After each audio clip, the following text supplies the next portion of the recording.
Olá, irmãos e irmãs, que a graça e a paz do nosso Senhor Jesus Cristo estejam com todos. Nós estamos iniciando mais um encontro com a Palavra.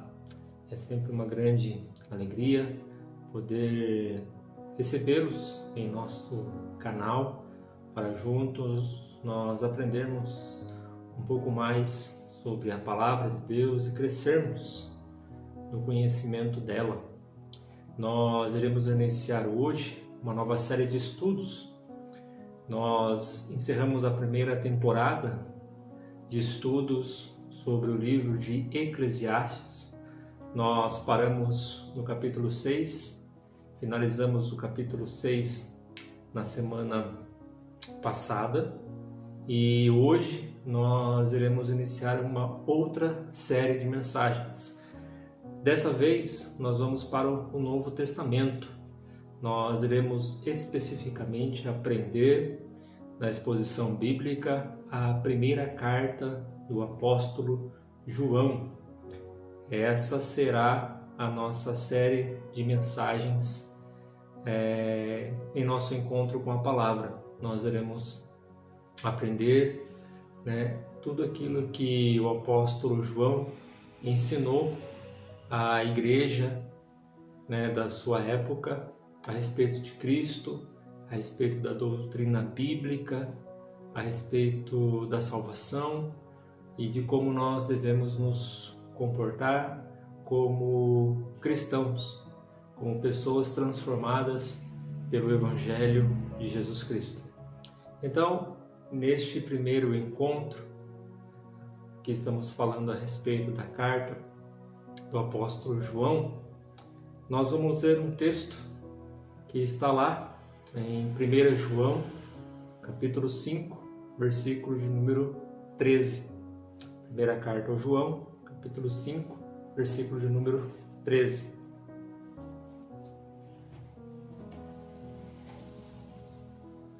Diz assim a palavra de Deus: Estas coisas escrevi a vocês que creem no nome do Filho de Deus, para que saibam que têm a vida eterna. Então nós iremos aprender a respeito da primeira carta do apóstolo João, e o tema dos nossos estudos, o tema central dos nossos estudos será a segurança da salvação em Cristo. Segurança da salvação em Cristo. Então nós iremos aprender expondo todos os capítulos, são 5 capítulos desta primeira carta do apóstolo João, e esse será o tema central das nossas meditações. É claro que cada encontro com a palavra, nós sempre iremos abordar um novo subtítulo, um novo subtema, mas o tema central é a segurança da salvação em Cristo. Como introdução, nós vamos aprender na primeira carta ao João qual era o propósito que João escreveu esta carta. A verdade é uma só. Os tempos mudaram, mas o homem continua o mesmo. A cultura mudou, a sociedade mudou, mas os problemas que a igreja enfrenta, eles são parecidos com o que João e os demais cristãos daquela época enfrentavam. Sempre vai haver esta luta da Igreja de Cristo contra os falsos profetas, contra a maldade, contra o pecado, contra as heresias que são implantadas dentro da igreja e até mesmo por homens que deveriam estar edificando a igreja e protegendo, mas esses homens se corromperam e colocaram dentro da igreja suas heresias, plantaram dentro da igreja suas heresias. E assim como João ele combateu essas heresias no primeiro século, assim também nós precisamos combater nos dias de hoje. Então esse é um dos propósitos, né, da primeira carta que João escreveu, né? Para nós introduzirmos hoje nesta carta, nós vamos aprender que o local e a data que esta carta foi escrita, né? Estudiosos acreditam que João ele escreveu esta carta em Éfeso, quando ele esteve pastoreando, né, a igreja em Éfeso, e estudiosos acreditam que esta carta de João, assim como a segunda e a terceira também, ela foi escrita entre 90 a 95 depois de Cristo, ou seja, ainda no primeiro século. Então, João, quando ele escreve esta carta, ele não escreve esta carta especificamente, né, à igreja de Éfeso, como nós vamos ver, mas estudiosos acreditam que ele escreveu esta carta quando ele estava ainda pastoreando a igreja em Éfeso, né, entre a data de 90 a 95 depois de Cristo. Então, o apóstolo João já era um homem idoso, provavelmente já estava nos seus últimos dias de vida, né, nos seus últimos anos de vida, e ele viu esta necessidade, né, de deixar um documento, deixar algo escrito para que as próximas gerações, né, não se iludissem com os falsos mestres e com suas heresias, mas se mantessem firme no ensino, né, do Evangelho de Jesus Cristo. Se nós pararmos para pensar um pouco, né, no ano de 90, 95, ao qual esta carta foi escrita por João, né, que muitos estudiosos concordam com isso, ali já havia se passado mais ou menos 62 anos, assim dizendo, que Jesus, né, havia morrido e ressuscitado. Ou seja, passou-se todo o período ali de meio século, né, a respeito do Evangelho. E com certeza muita coisa mudou, com certeza pessoas que estavam, né, junto com Jesus, junto com os apóstolos, morreram. Os próprios apóstolos provavelmente nesta época já estavam mortos, somente João ainda estava vivo, né? Até mesmo Paulo, nesta época em que João escreve esta carta, também já estava morto. Então havia essa necessidade. Lembrando que naquela época o ensino ele era feito de forma oral, né? Era passado oralmente. Então tudo aquilo que João ouviu de Jesus, tudo aquilo que João aprendeu com os apóstolos, né? Aprendeu com o início da igreja ali, ele ia ensinando aos novos convertidos, mas tudo isso era feito oralmente. Havia nesta época com certeza já alguns evangelhos escritos, né? As cartas de Paulo, mas ainda assim João sentiu esta necessidade de escrever uma carta, né, às igrejas, aos cristãos, para combater as heresias, para manter firme, né, a sua fé em Cristo e não deixar se abater com as provações deste mundo, e também para ter um norte, um direcionamento a respeito do comportamento cristão, né, de como cada cristão deve agir em meio à sociedade. Então João escreve esta carta, né? Os destinatários desta carta, quem são as pessoas, né, a qual João escreveu esta carta? Simon Maskers, ele vai dizer que João não se dirige a um grupo específico de leitores, né, ou então a uma determinada igreja, como nós vemos lá em Apocalipse, né? A igreja de Éfeso, de Pérgamo, de Tiatira, de Laodiceia, de Filadélfia. Mas Simon acredita que João escreveu para todos os cristãos, para todos aqueles que professavam a fé em Cristo. Esta carta foi direcionada. E um fato peculiar nesta carta de João é que nós podemos sentir as palavras ternas e amorosas do apóstolo para com os cristãos, né? Não somente os novos convertidos, mas aqueles que já estavam na caminhada com Cristo. Então, durante a leitura desta carta, você vai encontrar palavras como filhinhos, amados, né? E isso também nos remete à idade avançada de João. João provavelmente se considerava ali, né, como um pai daqueles cristãos. Isso por causa, né, claro, de ele ser o único do colégio, né, apostólico de Jesus a estar vivo. João foi o último apóstolo de Jesus Cristo a morrer. Então, ele se dirige a essa nova geração, né, que está se levantando de cristãos como filhinhos, como amados.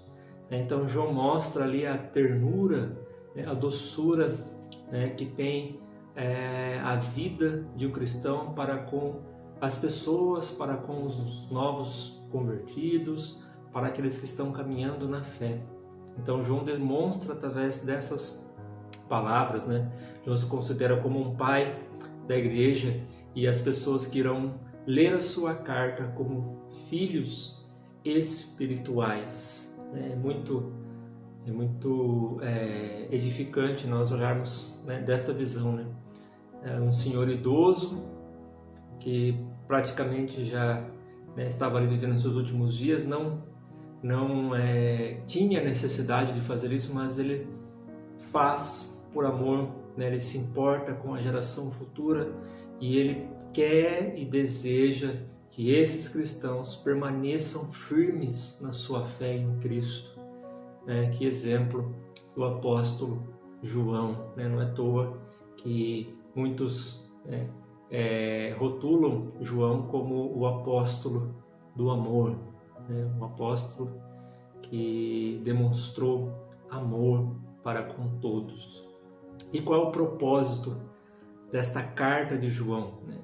O principal propósito desta carta de João, né, a principal heresia que João está combatendo ali através dessa carta e ensinando, né, os novos convertidos, né, os novos cristãos a respeito do gnosticismo. E o que é o gnosticismo? O gnosticismo é uma espécie de filosofia religiosa. Essa filosofia religiosa tentava combinar a fé cristã com a filosofia grega, né? Então, eles tentavam unir, né, a fé cristã com os pensamentos gregos a respeito da vida, a respeito da natureza e até mesmo a respeito de Deus. Então, o gnosticismo ele foi fortemente influenciado pelo dualismo grego. E o que o dualismo grego acreditava? O dualismo grego acreditava que toda matéria era má e o espírito era essencialmente bom. Então, tudo aquilo que a sua carne, o seu corpo desejava, né, você podia praticar, você podia fazer, porque realmente o seu corpo é mau, o seu corpo é impuro, né? Já o seu espírito ele era bom. Então, o dualismo grego ele acreditava o quê? Que você devia focar somente no seu espírito, nas coisas espirituais. Elas seriam coisas boas a serem cultivadas. E você deveria manter o desejo da sua carne, né? É o que nós, como cristãos, acreditamos que são as práticas pecaminosas. Então, o dualismo ele pregava, né, esse pensamento. Então, o espírito se salvava e a carne apodrecia na sua maldade. E isso é um grande erro doutrinário, porque Jesus Cristo, quando ele ressuscitou, ele não ressuscitou em espírito, mas em carne e osso, como nós vemos nos evangelhos, né?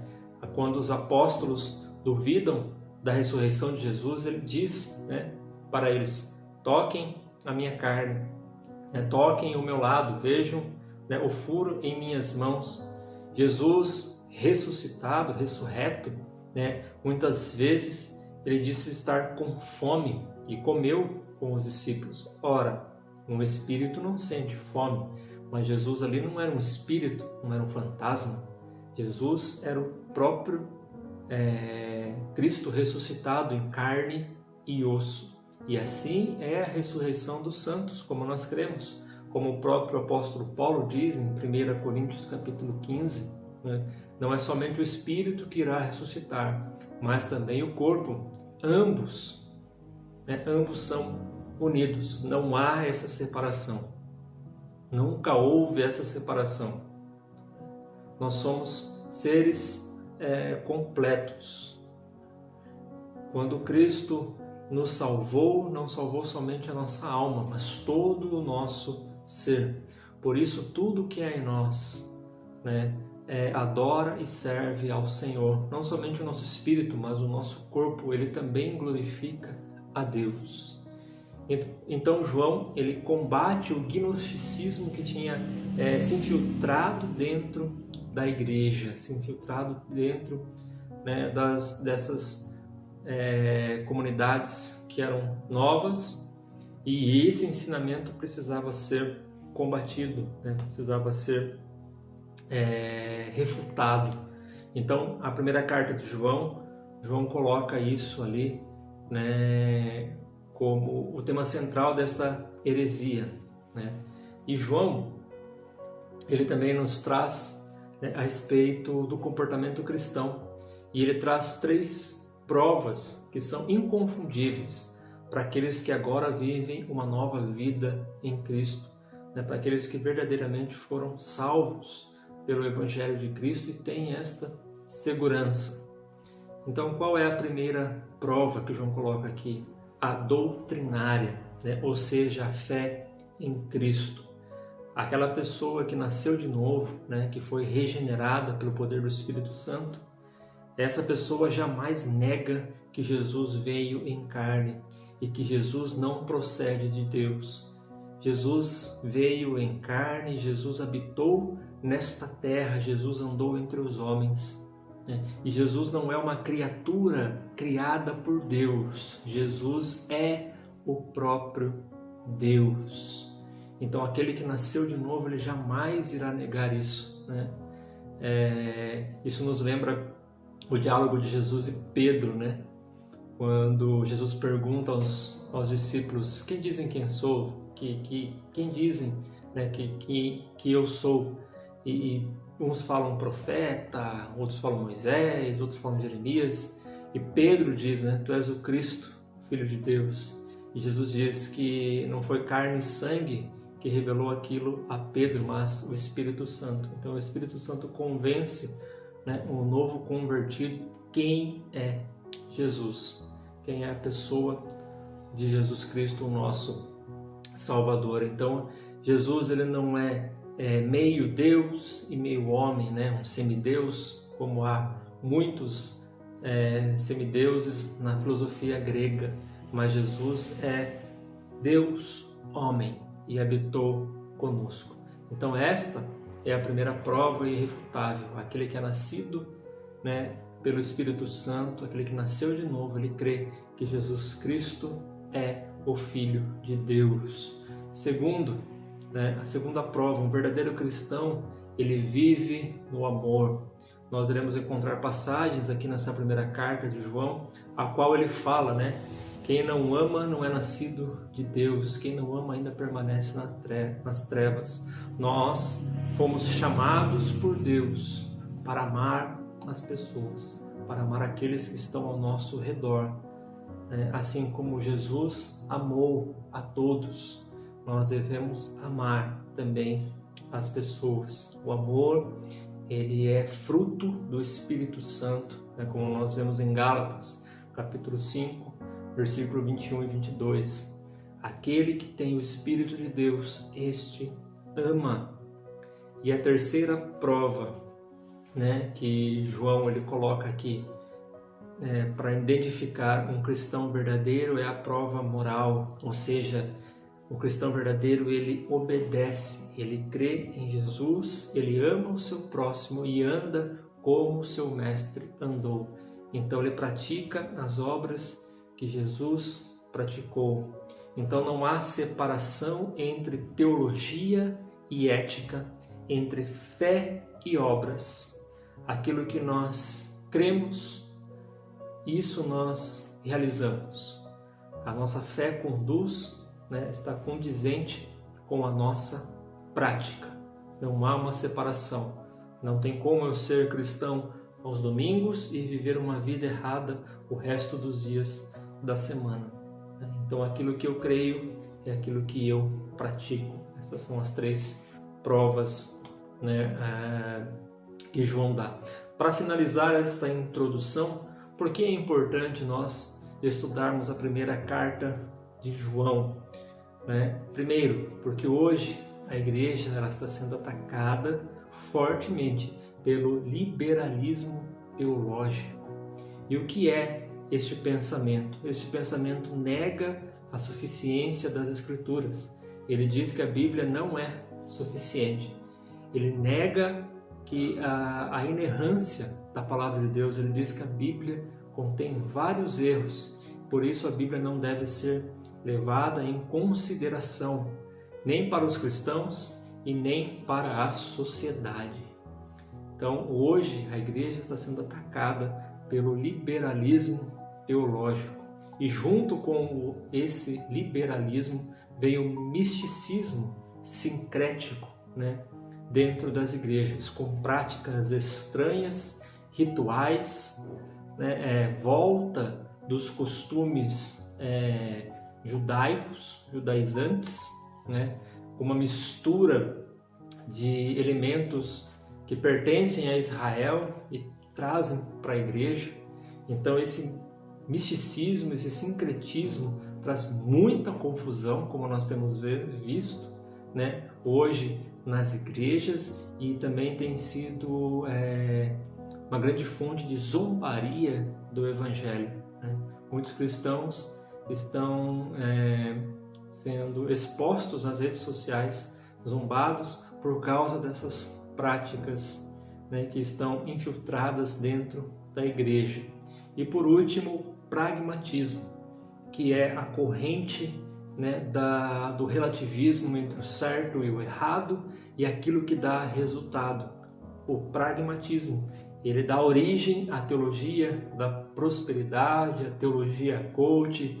Então tudo aquilo que traz resultado, tudo aquilo que traz lucro, que traz algum benefício, tem que ser praticado pela igreja.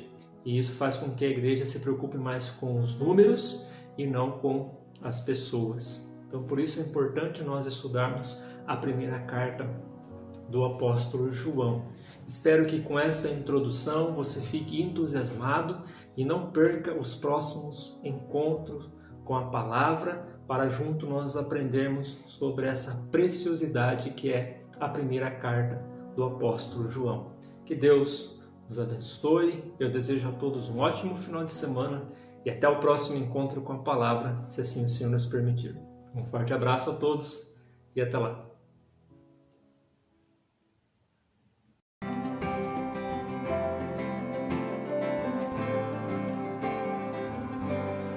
Que segurança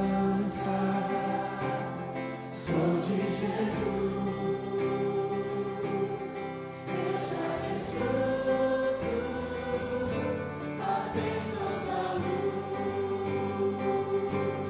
Sou com Jesus, herdeiro de Deus. Ele me leva à glória do céu. Canta minha alma, canta ao Senhor, rende-lhe sempre ardente louvor. Canta minha alma, canta ao Senhor, rende-lhe sempre ardente louvor.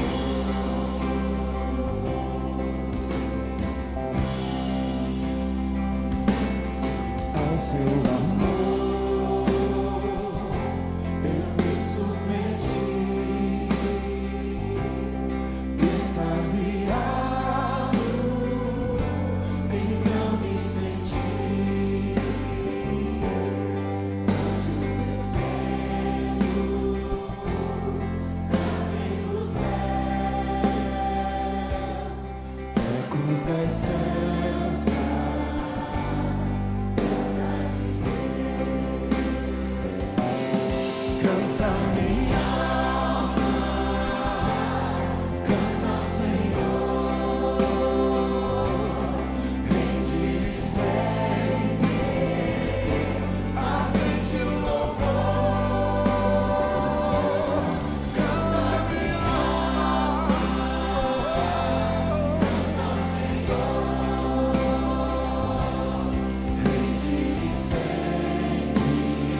esperançoso. Diga isso muito forte agora. Diga, diga. Pela bondade do meu Jesus. Canta minha alma, canta Senhor. Rende-me sempre, ardente o louvor. Canta minha alma, canta Senhor. Rende-me sempre, ardente o